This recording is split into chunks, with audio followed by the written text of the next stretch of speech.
Sehingga Nabi ngajarkan kalimat itu begitu luar biasa. Allahumma ahyini maka natil hayatu khairan li wa tawaffani maka natil wafatu khairan li. Nabi melihat dunia itu begitu indah. Ya Allah, kalau saya ini hidup, anggap saja hidup ini ziyadatan li fi kulli khairin, menjadi modal saya menambah segala kebaikan. Jika suatu saat saya mati, anggap mawon rohatan li min kulli syarrin, itu akhir dari segala keburukan saya. Sehingga mati hidup ya baik, karena di situ kita bisa berkontribusi, beramal soleh. Mati juga baik karena mengakhiri segala keburukan. Nabi nate ngendikan lagi, ajaban li amril mu'mini inna amrahu kullahu khair. Orang mukmin itu mengagumkan, semuanya baik. In asobathu na'ma syakara fakana khairan lah. Kalau baru dapat nikmat, dia syukur, maka itu baik. Wa in asobatu dharra sabara. Kalau dapat masalah mereka sabar, itu juga baik. Sehingga orang mukmin dua sisinya pasti baik. Itu juga kalimat, maksudnya moto atau pegangan hidup. Nah, berikut ini saya beri contoh, ini kenangan saya, ini contoh terakhir. Masalah jadi orang terkenal maupun tidak. Di sini dicontohkan Imam Ghazali di halaman 367 di kitab saya 367, juznya 3 di kitab Ihya Ulumuddin. Di sini beliau cerita betapa untuk menjaga ikhlas sebaiknya orang itu tidak terkenal, tidak syuhrah, tidak terkenal. Oke, itu kita sepakat ya, karena kalau terkenal mungkin orang dipaksa publik dengan tanda kutip untuk selalu berbuat baik, tapi karena jaim lah, jaga image atau apa. Tapi ketika dibalik pertanyaannya, kamu rela yang terkenal itu orang nggak benar, sementara yang orang benar itu nggak terkenal. Lalu masyarakat taunya yang tidak benar. Kalau pertanyaannya dibalik gitu, orang baik wajib terkenal enggak? Kalau pertanyaannya dibalik seperti itu. Dokter yang benar tidak terkenal, yang malpraktek terkenal. Kamu ingin kondisi seperti itu? Nggak ingin kan? Kampus yang bagus nggak terkenal, kampus yang bagus nggak terkenal, yang nggak bagus. Nah, artinya apa? Gara-gara olah kata, olah pikiran, ini logika jadi rubah. Lagi-lagi apa? Jawaban itu ada di kata-kata sebetulnya. Makanya bab-bab seperti ini tidak usahlah kita berdebat, berpolemik. Sebaiknya orang itu humul, menutup diri, apa sebaiknya orang terkenal, itu nggak perlu seperti itu. Sudah terserah Tuhan saja. Makanya saya mulai dulu ngaji sampai sekarang itu ya tidak punya punya ikon tertentu atau punya website tertentu, enggak. Sudah terserah pangeran, sudah.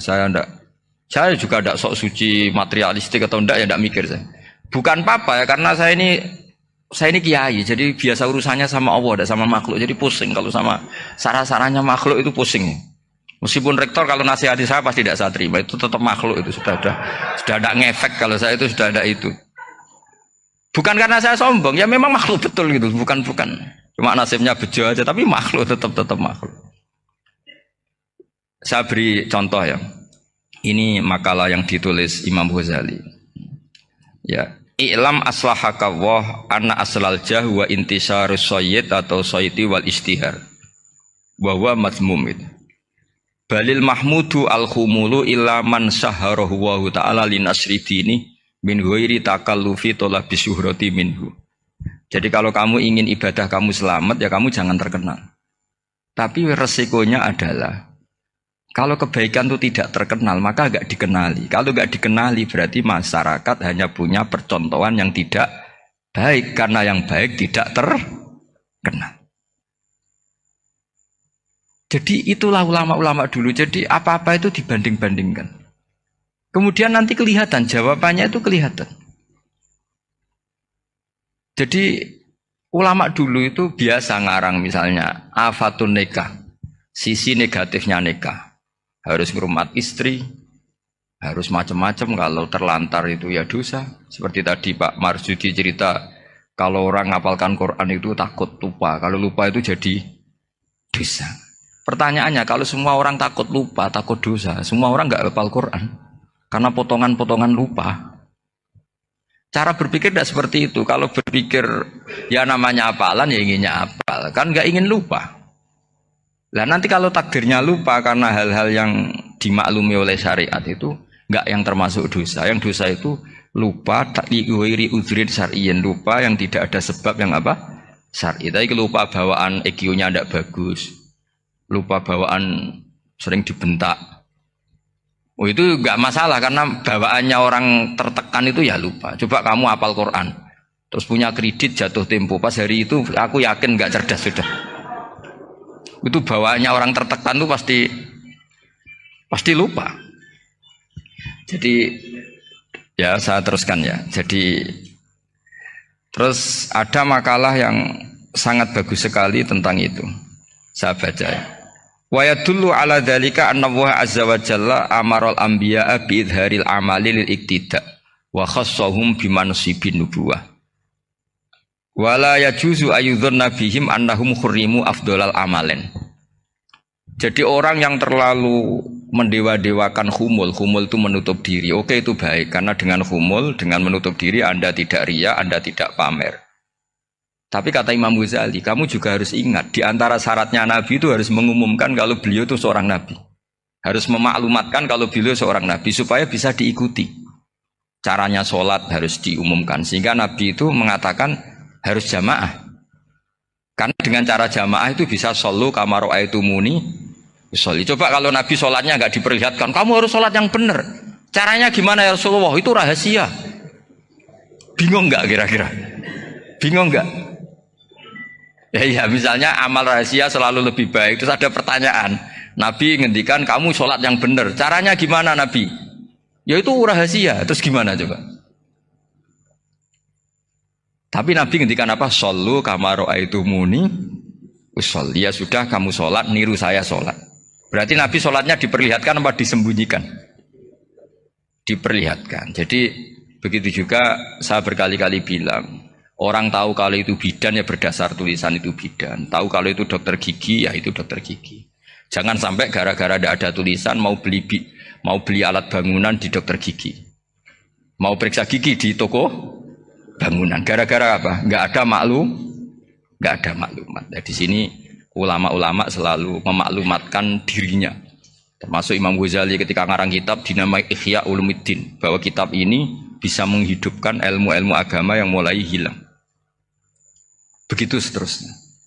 Jadi ini ngaji ya. Jadi orang itu harus ngerti. Jadi jangan nuruti emosi sendiri atau logika sendiri. Bahwa saya suka humul, ya monggo. Agama Islam menyediakan sarana itu. Uzlah itu ya punya sisi kebaikannya sendiri. Tapi syuhrah terkenal asal tidak nuruti nafsu juga punya sisi kebaikannya sendiri. Setidaknya umat ini punya satu master kebaikan yang mudah diakses.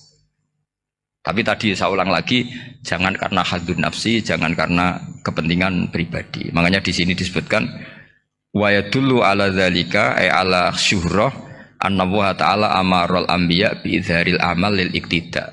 Allah selalu memerintahkan para nabi kalau ngamal kebaikan ya harus dimunculkan supaya bisa ditiru. Yaitu tadi kita tidak bisa bayangkan kan kalau misalnya Nabi menyuruh kamu harus sholat yang benar, kemudian sholatnya Nabi sembunyi. Kalau ditanya, Nabi saya niru siapa? Wah itu rahasia, kamu nggak boleh lihat sholat saya saat takut tidak ikhlas. Ribet kan? Sehingga jamaah itu statusnya tetap harus. Nah bedanya harus ini ulama berpendapat harus yang apa? Fardu kifayah. Tapi fardu itu maknanya harus. Tapi bukan berarti kalau nggak jamaah sholatnya nggak sah, nggak. Tapi statusnya jamaah tetap apa? Harus. Nah barokahnya harus ini orang yang baru sholat, sholatnya langsung benar karena ada yang diikutin. Coba kalau mantan dukun baru sholat terus sholat sendiri, itu mesti mirip mantra ya. Karena dia tidak ada master percontohannya. Tapi barokahnya ada master, orang paling bodoh pun kalau sholat ya benar, karena standar ada komandonya, ada imamnya. Sehingga Imam Ahmad malah berpikir keras, syarat sahnya sholat itu harus jamaah. Cara pikirannya Imam Ahmad keras sekali beliau. Sehingga kalau orang sholat sendiri kok ada orang lain yang maunya berjamaah harus bayar, orang itu harus bayar demi sahnya sholat. Itu madzhabnya Imam Ahmad. Tapi kalau madzhab Syafi'i hanya mengatakan fardu kifayah, yang kalau satu komunitas. Jadi tak baca lagi biar dapat berkahnya Imam Ghazali. Asirru afdalu minal alaniyati. Terus kata sebagian ulama al alaniyah itu afdal minas sirri. Terus diperbandingkan baik yang mana amal dipertontonkan sama ndak. Terus kata Imam Ghazali, kalau orang itu bisa jaga tidak riya, maka sebaiknya dipertontonkan karena kebaikan harus yang muncul, bukan yang tidak baik yang muncul. Makanya ketika memaklumatkan diri sebagai ingin jadi generasi khairah ummah, itu kalau diterjemah itu kan, wow, khairah ummah, umat terbaik. Itu kan kayak agak angkuh. Tapi nggak apa-apa, itu nggak apa-apa. Masa kita kampanye siap degradasi moral kan ya lucu kan, masa jualan gitu kan ya lucu. Kita memang ingin mengkhidmati ummah, berbakti dengan umat, membantu supaya jadi generasi khairan apa ummah. Tidak apa-apa dimaklumatkan supaya dengan itu umat punya sarana. Oh kalau ingin jadi khairan ummah kuliah di sini, jangan lalu enggak gitu. Ya sama kita dokter, maklumatkan saja dokter gigi, dokter kandungan, dokter bedah, sehingga orang kalau mau bedah ya jangan ke dokter kandungan. Jadi barokahnya maklumat ya. Jadi saya mohon sekali ini, saya sendiri sebetulnya orang yang nggak siap terkenal sebetulnya, tapi ya sudah terserah Allah saja. Kalau itu cara Allah menyebar kebaikan, ya monggo. Pokoknya kita tawakal saja sama Allah Subhanahu wa Ta'ala. Jadi saya kira demikian. Assalamualaikum warahmatullahi wabarakatuh.